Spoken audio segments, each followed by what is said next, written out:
ગીર સોમનાથ જિલ્લો કે જ્યાં સરકારી જમીનો પર કરાયેલા ગેરકાયદે દબાણો પર ફરી વળ્યું બુલડોઝર। કોડીનાર તાલુકાના ગીરદેવડી ગામે ગૌચરની 2,30,000 ચોરસ મીટર જમીન પર દબાણ ખડકી દેવામાં આવ્યા હતા। કલેક્ટર દિગ્વિજયસિંહ જાડેજાની સૂચનાના પગલે પ્રશાસને ગૌચરની જમીન પર દબાણો ખડકી દેનારા 44 દબાણકારોને જગ્યા ખાલી કરવા નોટિસ આપી હતી।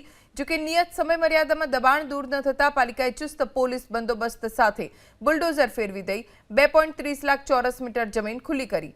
પ્રશાસને 3.5 કરોડની જમીન પરથી દબાણો દૂર કર્યા। ગીર સોમનાથ જિલ્લો કે જ્યાં સરકારી જમીનો પર કરાયેલા ગેરકાયદે દબાણો પર ફરી વળ્યું બુલડોઝર। કોડીનાર તાલુકાના ગીરદેવડી ગામે ગૌચરની 2,30,000 ચોરસ મીટર જમીન પર દબાણ ખડકી દેવામાં આવ્યા હતા। કલેક્ટર દિગ્વિજયસિંહ જાડેજાની સૂચનાના પગલે પ્રશાસને ગૌચરની જમીન પર દબાણો ખડકી દેનારા 44 દબાણકારોને જગ્યા ખાલી કરવા નોટિસ આપી હતી। જો કે નિયત સમયમર્યાદામાં દબાણ દૂર ન થતા પાલિકાએ ચુસ્ત પોલીસ બંદોબસ્ત સાથે બુલડોઝર ફેરવી દઈ 2.30 લાખ ચોરસ મીટર જમીન ખુલ્લી કરી। પ્રશાસને 3.5 કરોડની જમીન પરથી દબાણો દૂર કર્યા।